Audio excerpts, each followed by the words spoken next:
पाली जिले के चेंडा गांव में मुख्यमंत्री भजनलाल शर्मा पहुंचे, जहां उन्होंने कार्यक्रम को संबोधित करते हुए पाली को अपनत्व और संस्कृति की भूमि बताया। अपने संबोधन में उन्होंने कहा कि देश में आज बेटियां हर क्षेत्र में आगे बढ़ रही हैं और प्रधानमंत्री ने महिलाओं के उत्थान और बालिका शिक्षा को विशेष प्राथमिकता दी है। मुख्यमंत्री ने कहा कि राजस्थान शक्ति, भक्ति और संस्कार की भूमि है।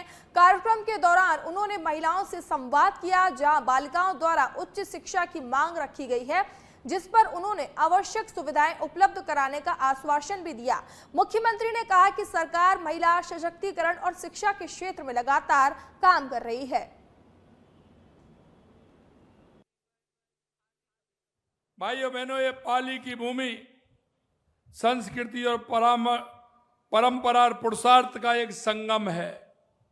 यह धरती वो है जहां व्यक्ति मन से अपनी संस्कृति के लिए, अपने शिक्षा के मंदिर के लिए काम करता है और इसीलिए यहां का जो लोगों में एक भाव है, वो धर्म में आस्था रखते हुए, समाज में भाईचारा रखते हुए और इस तरह के कार्यक्रमों को करना उनके संस्कारों में है, उनके विचारों में है। मैं सबसे पहले धन्यवाद इस बात के लिए देना चाहता हूं कि आपने इतनी बड़ी संस्था खड़ी की है, जो भी महिला शिक्षा के लिए, क्योंकि आप जानते हैं कि 2011 के बाद देश के अंदर देश के यशस्वी प्रधानमंत्री नरेंद्र मोदी जी ने महिला शिक्षा के लिए कितना काम किया है, महिलाओं को आगे बढ़ाने के लिए कितना काम किया है, ये आप सभी जानते हैं। मेरे भाइयों बहनों, मैं एक बात जरूर मैं कहना चाहता हूं, हमारे देश के यशस्वी प्रधानमंत्री नरेंद्र मोदी जी कहते हैं कि इस देश के अंदर 4 जातियां हैं। वो पहली जाति कहते हैं कि महिला शक्ति को आगे बढ़ाने के लिए बहुत बड़ा योगदान आपने दिया है। इसके लिए मैं समस्त भामाशाहों का, पूजनीय प्रेरक महात्माओं का और सभी का बहुत बहुत अभिनंदन, बहुत बहुत मैं धन्यवाद ज्ञापित करना चाहूँगा। ये बात सही है कि हमने भी ये प्रयास किया, हमारे देश के प्रधानमंत्री आदरणीय नरेंद्र मोदी जी ने और हमारे राजस्थान के मुख्यमंत्री आदरणीय भजनलाल जी शर्मा ने ये पूरा प्रयास किया कि महिला शक्ति को आगे बढ़ाने की जरूरत है। देश की आधी आबादी को भी और पूरा अधिकार दिया जाना चाहिए। अभी हम जानते हैं कि हमारे यहाँ पर महिला IAS बन रही है, IPS भी बन रही है, सेना में भी महत्वपूर्ण भूमिका निभाती है, अंतरिक्ष में पहुंचने में भी कहीं पीछे नहीं है। यही नहीं, सर्जिकल स्ट्राइक में भी उनकी। मुख्यमंत्री भजनलाल शर्मा आज वल्लभ नगर विधानसभा क्षेत्र के विधायक उदय लाल डांगी के निजी आवास पहुंचे, जहां उन्होंने विधायक के पिताजी के चित्र पर पुष्प अर्पित कर भावभीनी श्रद्धांजलि दी। मुख्यमंत्री ने दिवंगत आत्मा की शांति के लिए प्रार्थना करते हुए ईश्वर से उन्हें अपने श्री चरणों में स्थान देने और शोक संतप्त परिवार को इस दुख की घड़ी को सहन करने की शक्ति प्रदान करने की कामना की। इस दौरान मुख्यमंत्री ने परिजनों से मुलाकात कर उन्हें सांत्वना दी और संवेदनाएं व्यक्त की। इस अवसर पर भाजपा राजस्थान प्रदेश अध्यक्ष मदन राठौड़ भी मौजूद रहे।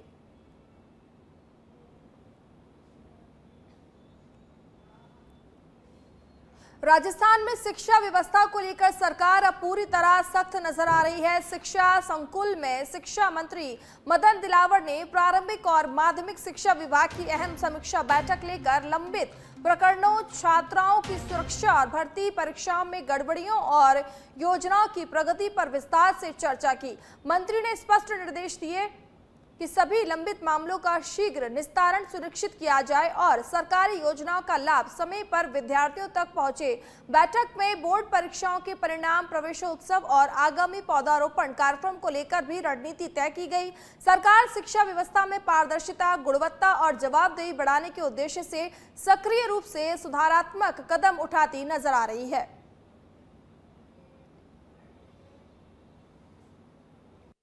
देखो, शिक्षा विभाग बहुत बड़ा डिपार्टमेंट है पिछले कई वीक्स है।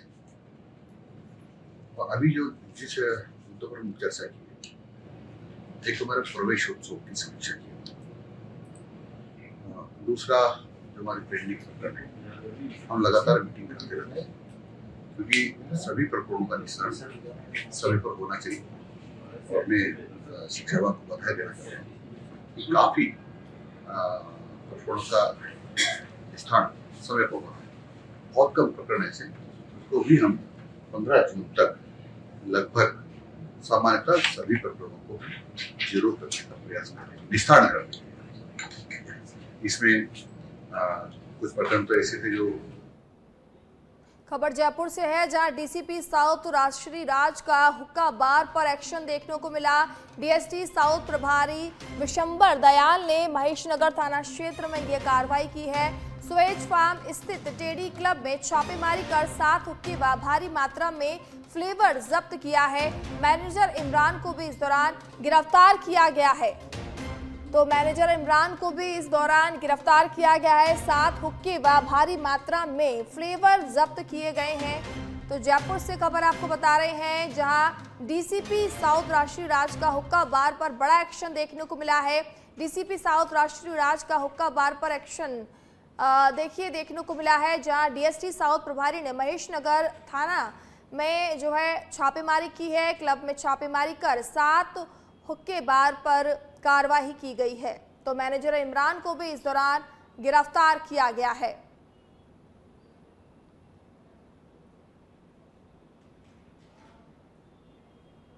जयपुर स्थित राष्ट्रीय आयुर्वेद संस्थान में कौशलम 2.0 कार्यशाला का आयोजन किया गया है, जिसमें 30 चिकित्सकों ने भाग लिया। 1 दिवसीय इस कार्यक्रम में कुलपति प्रोफेसर संजीव शर्मा मुख्य अतिथि के रूप में उपस्थित रहे। उन्होंने अपने संबोधन में कहा कि सफलता उन्हीं को मिलती है जो निरंतर मेहनत करते हैं। कार्यशाला में चिकित्सकों को व्यवहार कौशल, टीम वर्क और नेतृत्व क्षमता से संबंधित व्यवहारिक प्रशिक्षण दिया गया। विशेषज्ञों ने विभिन्न सत्रों के माध्यम से उपयोगी जानकारी साझा की। कार्यक्रम के अंत में सभी प्रतिभागियों को प्रमाण पत्र भी वितरित किए गए।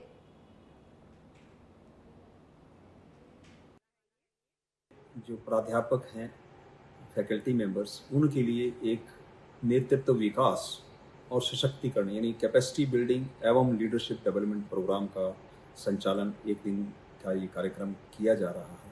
इसमें हमारे जो प्रोफेसर्स हैं और दूसरे जो सीनियर टीचर्स हैं, उनको इसमें शामिल किया गया है। ये 1 दिन का पूरा कार्यक्रम रहता है और इसमें डिफरेंट केस स्टडीज़ और उनमें सारा एक्टिव पार्टिसिपेशन जो हमारे पार्टिसिपेंट्स हैं उनका रहता है। इसमें कोई लेक्चर या कोई पावर पॉइंट प्रेजेंटेशन ऐसा नहीं होता है। इसमें अलग अलग तरह की जो नेतृत्व के ऊपर, टीम वर्क के ऊपर, टीम मैनेजमेंट के ऊपर जो स्टडीज़ की जाती हैं, केस स्टडीज़ हैं, वो उनको दी जाती हैं, उसको सॉल्व करते हैं और उनको टीम। सुमेरपुर पंचायत के समिति के 9वीं गांव में तालाब भूमि विवाद को लेकर प्रशासन ने सुनवाई की है। विकास अधिकारी प्रमोद कुमार दवे ने राजस्थान संपर्क पोर्टल 181 पर दर्ज शिकायत पर कार्रवाई करते हुए दोनों पक्षों को आमने सामने बिठाकर उनकी बात सुनी। शिकायतकर्ता ने सार्वजनिक तालाब की भूमि पर अवैध ट्यूबवेल और भूजल दोहन का आरोप लगाया, जबकि दूसरे पक्ष ने इसे निजी भूमि बताया। ग्रामीणों ने भी क्षेत्र में सरकारी जमीनों पर अतिक्रमण के आरोप लगाए। विकास अधिकारी ने मामले की निष्पक्ष जांच का आश्वासन देते हुए संबंधित अधिकारियों को जल्द तथ्यात्मक रिपोर्ट प्रस्तुत करने के निर्देश दिए हैं। ये राज्य सरकार द्वारा निर्देश दिए गए थे कि ग्राम रथ अभियान जहां पर भी जा रहे हैं वहां पे राजस्थान संपर्क में दर्ज पेंडिंग शिकायतें अथवा पूर्व में निस्तारित किंतु असंतुष्ट जो परिवादी रहे हैं उन शिकायतों का भी भौतिक सत्यापन किया जाए। इसी के तहत सुरेंद्र सिंह एवं नरेंद्र सिंह के बीच में आबादी भूमि में ट्यूबवेल खुदवाने को लेकर के जो शिकायत दर्ज हुई है, आज दोनों ही पक्षकारों को बुलाकर उनकी सुना गया और प्रकरण न्यायिक प्रकृति का प्रतीत होता है, इसलिए इसकी सघन जांच पुनः करवाई जाकर के उचित। जोधपुर शहर के शिकारगढ़ क्षेत्र में एक होटल के पास निजी स्कूल बस और पिकअप वाहन की भिड़ंत में बड़ा हादसा हो गया, जिसमें स्कूल बस में सवार 13 बच्चे घायल हो गए हैं। सूचना मिलते ही पुलिस मौके पर पहुंची और राहत कार्य शुरू करते हुए घायल बच्चों को तुरंत अस्पताल पहुंचाया गया। शिक्षा विभाग के अधिकारी राम अवतार दादीज के अनुसार 6 बच्चों को प्राथमिक उपचार के बाद छुट्टी दे दी गई, जबकि अन्य बच्चों का इलाज जारी है। एक बच्ची के पैर में फ्रैक्चर बताया जा रहा है। पुलिस ने दोनों वाहनों को कब्जे में लेकर जांच शुरू कर दी है। साथ ही बाल वाहिनी नियमों के पालन और हादसे के कारणों की विस्तृत जांच की जा रही है। राइट साइड में बस घूम रही थी तो पीछे से एक तेज रफ्तार में पिकअप आई, जिसका एक्सीडेंट हो गया इन बच्चों के बस के साथ। तो इसमें से कम 20-25 बच्चे थे, जो 8 या 10 बच्चों के इंजरी हुई है, बाकी बच्चे सुरक्षित हैं। बच्चे स्कूल से घर जा रहे थे, घर जाते के टाइम पे कुछ लापरवाही रही होगी बस वालों की, या कुछ पीछे से भी वाहन आ रहा था प्राइवेट, उसकी आगे जाकर के दाहिने मुड़ रही थी। सिरोही के आबू रोड में नेशनल हाईवे पर चंद्रावती फ्लाईओवर के पास उस वक्त बड़ा सड़क हादसा हो गया जब जीरा से भरा एक ट्रक अचानक अनियंत्रित होकर डिवाइडर तोड़ते हुए फ्लाईओवर से नीचे सर्विस रोड पर जा गिरा। हादसे में ट्रक बुरी तरह क्षतिग्रस्त हो गया, लेकिन राहत की बात यह रही कि चालक मनोहर को केवल मामूली चोटें आई हैं। गनीमत रही कि सर्विस रोड पर उस समय कोई अन्य वाहन या राहगीर मौजूद नहीं था, वरना बड़ा हादसा हो सकता था। सूचना मिलते ही रिको पुलिस और हाईवे रेस्क्यू टीम मौके पर पहुंची और राहत कार्य शुरू किया।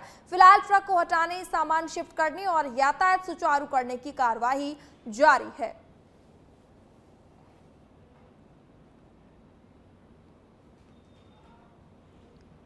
पाली के सोजत से खबर है, जहां सोजत के मरुधर केसरी रोड पर बजरी से भरे ट्रैक्टर ने खड़ी कार को टक्कर मार दी। टक्कर के बाद मौके पर लोगों की भारी भीड़ जमा हो गई। यातायात इस दौरान बाधित हुआ। वहीं एएसआई कानाराम सहित मई जाब्ता के साथ मौके पर पहुंचे और ट्रैक्टर को कब्जे में ले लिया। लगातार तेज रफ्तार से चल रहे बजरी के ट्रैक्टर पर लोगों ने भारी आक्रोश जताया और कहा कि इस पर रोक लगानी चाहिए।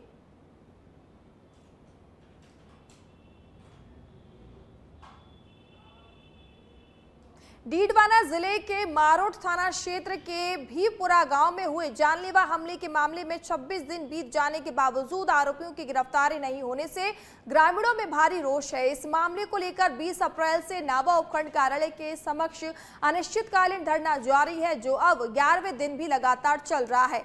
4 अप्रैल को शीशपाल नामक युवक पर हुए हमले के बाद रिपोर्ट दर्ज होने के बावजूद पुलिस कार्रवाई नहीं होने पर ग्रामीणों ने नाराजगी जताई है। ग्रामीणों का आरोप है कि आरोपी खुलेआम घूमकर पीड़ित को धमका रहे हैं और उन्हें राजनीतिक संरक्षण भी प्राप्त है। इसी बीच पीड़ित ने राष्ट्रपति से इच्छा मृत्यु की मांग भी की है। ग्रामीणों ने चेतावनी दी है कि जब तक आरोपी की गिरफ्तारी नहीं होती है तब तक धरना जारी रहेगा। 4 तारीख को मैं और शिशपाल पचकोडिया से अपने घर आ रहे थे, करीबन 9:15 पे, तो पगले वाले बालाजी के पास में राजेंद्र लुआस ने हमारा रास्ता रोककर धारदार हथियारों से हमारे ऊपर हमला कर दिया। उसमें मेरे भी एक चोट लगी और शिशपाल पगले वाले महाराज के डंडे में कूद गया, तो वो निकल नहीं पाया। उसको गंभीर रूप से वहाँ उन्होंने घायल कर दिया और फिर बाद में हमें शिशपाल को लेके चले गए और उसका उपचार करवाया। प्राथमिक उपचार उसका रेनवाल में मल्टी हॉस्पिटल में, उसके बाद में जयपुर चिरायू में उसका उपचार करवाया गया। हमने 5 तारीख को एफआईआर दर्ज करवा दी थी। आज उसको 26 दिन हो गए एफआईआर को दर्ज किए हुए, लेकिन कोई भी कानूनी कार्रवाई नहीं हुई है। केवल हमें आश्वासन मिल रहा है। प्रशासन के ऊपर एक बहुत बड़ी कालिक है कि 4 तारीख को घटना घटित हुई, करीब 1 महीना घटित हो गया इसमें घटित होके, और आज तक प्रशासन द्वारा, पुलिस द्वारा किसी भी प्रकार की कार्रवाई नहीं करना बड़ा ही दुखदायी है। और इन दोनों आदमियों पे वो राजेंद्र जी लुआज के द्वारा और उनके पुत्र के द्वारा 3-4 लोग गाड़ी लेके आए थे, उनके द्वारा हमला किया गया। और ये हम पूछना चाहते हैं कि पुलिस को बार बार ये यहाँ पे धरने पे आ रही है, बोल रही है कि साहब हमने टीमें गठित कर दी। मेरा कदम ये रहेगा, मैं यहीं रहूँगा और इच्छा मृत्यु का दिया हुआ है। तो और अब खबर जैसलमेर से है, जहां शहीद रघुनाथ सिंह भाटी का पार्थिव शरीर जैसलमेर पहुंचा है। पश्चिम बंगाल में चुनावी ड्यूटी के दौरान सड़क दुर्घटना में वे गंभीर रूप से घायल हो गए थे। बुधवार को दिल्ली में उपचार के दौरान रघुनाथ सिंह भाटी शहीद हो गए, जबकि गुरुवार दोपहर शहीद भाटी का पार्थिव शरीर उनके प्रेता गांव अडबाला पहुंचा। वहीं भाटी आईटीबीपी की 42वीं वाहिनी में असिस्टेंट कमांडेंट के पद पर तैनात थे। शहादत की खबर से समूचे क्षेत्र में शोक की लहर व्याप्त है।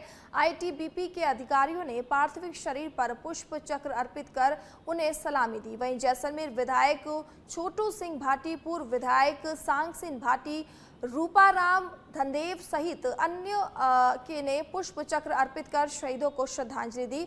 सैन्य सम्मान के साथ उनका जो शहीद रघुनाथ सिंह भाटी का अंतिम संस्कार किया गया।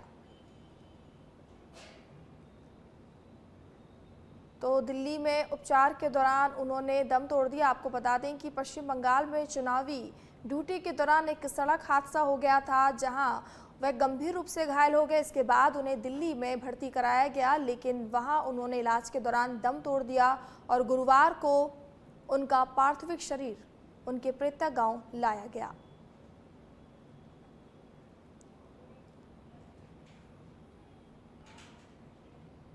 और अब खबर अलवर से है, जहां अलवर में विद्युत पोल गिरने से संविदा कर्मी राजेश कुमार की मौत के बाद मामला गर्माता जा रहा है।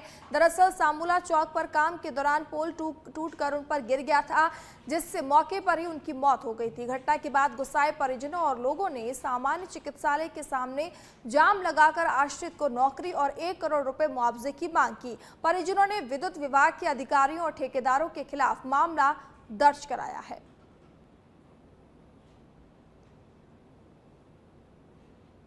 तो आश्रित को नौकरी और 1 करोड़ रुपए मुआवजा देने की मांग की जा रही है। सुमेरपुर में जनगणना 2027 की तैयारियां तेज हो गई हैं। नगर पालिका में 40 सुपरवाइजरों और प्रगणकों को 3 दिवसीय प्रशिक्षण के तहत पहले दिन का प्रशिक्षण दिया गया। पहला चरण 16 मई से 14 जून 2026 तक चलेगा, जिसमें मकान सूचीकरण और गणना का कार्य होगा। वहीं 1 से 15 मई तक नागरिक को स्वयं गणना की सुविधा भी दी जाएगी। प्रशासन द्वारा लोगों को जागरूक करने के लिए प्रचार प्रसार भी किया जा रहा है। वहीं प्रशिक्षण में सभी प्रतिभागियों ने उत्साहपूर्वक भाग लिया और जनगणना से जुड़े विभिन्न पहलुओं की जानकारी भी प्राप्त की।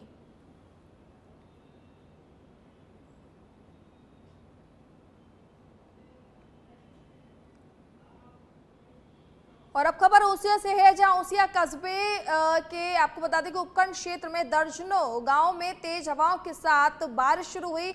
बारिश के साथ हल्की फुल्की ओलावृष्टि भी देखने को मिली। बारिश और तेज हवाओं के साथ भीषण गर्मी से तो लोगों को थोड़ी राहत मिली है। वहीं तेज बारिश के बाद तापमान में गिरावट भी दर्ज की गई है।